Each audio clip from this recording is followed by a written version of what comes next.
Bueno, Naciones Unidas y la Fundación Internacional para Sistemas Electorales han venido acompañando el esfuerzo de los mexicanos por la democratización y por el perfeccionamiento electoral desde hace muchos años.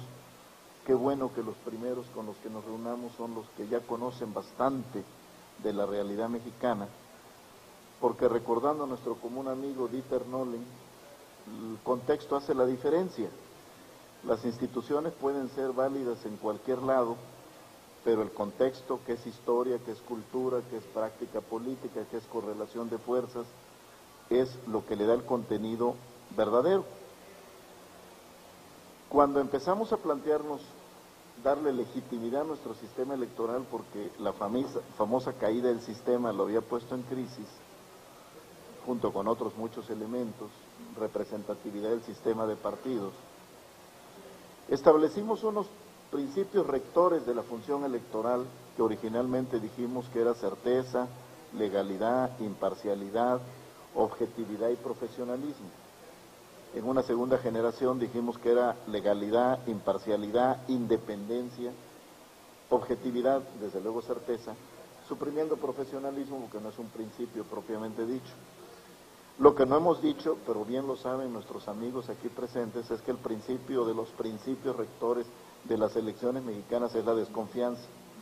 Y a partir de ahí se pueden entender que sobreregulemos, que sobreconstitucionalicemos y que sobrecarguemos a la autoridad electoral imparcial de tareas. Evidentemente obedece a una diferencia específica que tiene que ver con una historia electoral específica, que es la mexicana. A los sistemas electorales se les pide desde diversos actores de la sociedad y de la política varios objetivos que hay que buscar armonizarlos y que también tienen que ver con la evolución del propio desarrollo político de cada sociedad, de cada comunidad nacional.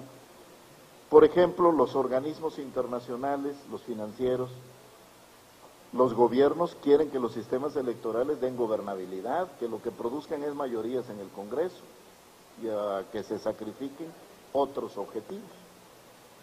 Los partidos quieren que sea representatividad, que la gobernabilidad puede estar subordinada a la representatividad.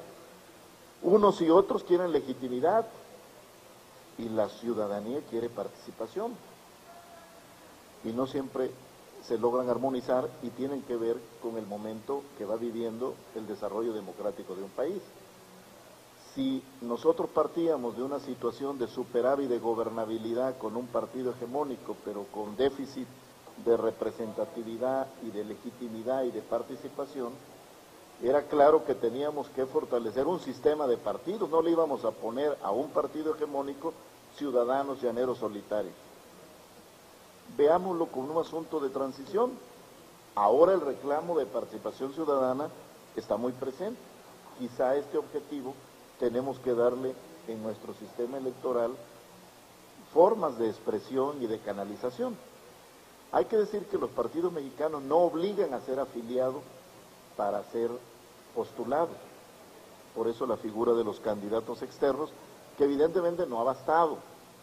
Están otras muchas figuras, la de poder influir en la lista de representación proporcional, en el orden, que no sean listas cerradas y bloqueadas, sino abiertas y desbloqueadas, en métodos de la democracia directa, referéndum, iniciativa popular, iniciativa para revocación de mandato y también candidatura independiente.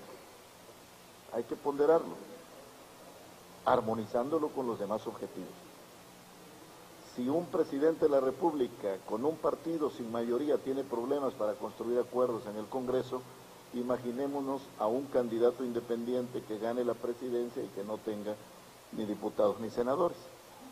O al contrario, un presidente que proveniendo de un partido tenga que entenderse con una Cámara de Diputados de puros independientes o una Cámara de Senadores de puros independientes, que si poner en acuerdo a 6 grupos parlamentarios en el Senado o a 8 en la Cámara de Diputados nos cuesta trabajo, pues poner en entendimiento en un extremo a 500 llaneros solitarios en la Cámara de Diputados o a 128 llaneros solitarios en la Cámara de Senadores, a ver qué le da gobernabilidad a este país. y si no termina en una brutal corrupción de compra del voto. Y lo que estaremos discutiendo dentro de 3 o 6 años es que fueran las candidaturas independientes. Entonces hay que dosificar y armonizar bien los objetivos del sistema electoral para no ponernos nosotros mismos las piedras con las que nos vamos a tropezar. Es evidente que la confronta entre la norma, el deber ser, y la realidad, el ser es obligada después de que se debuta con una nueva normatividad. Hay que evaluar los temas de diseño de la reforma, pero también los temas de desempeño. No hay que verlos absolutamente separados. Probablemente algunos problemas de diseño, como bien apunta el primer reporte de IFES, tenga que ver con problemas de diseño, pero hay también problemas de desempeño de quienes les hemos confiado la función electoral, y hay que decirlo también con toda claridad. Creo que es importante este esfuerzo, que además debe ser muy rápido. Es cierto que tenemos el horizonte del 2012, porque la agenda nacional tiene una cantidad de prioridades y de urgencias que no es posible que el país se consuma sus fuerzas políticas demasiado tiempo en el tema de las reglas de acceso al poder, que ya nos han llevado muchísimo tiempo.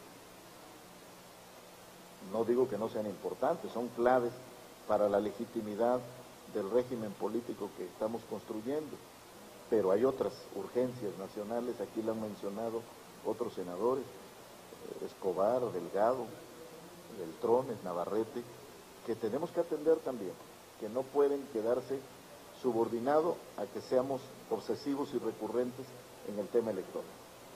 Seamos rápidos, seamos eficaces y veamos para adelante.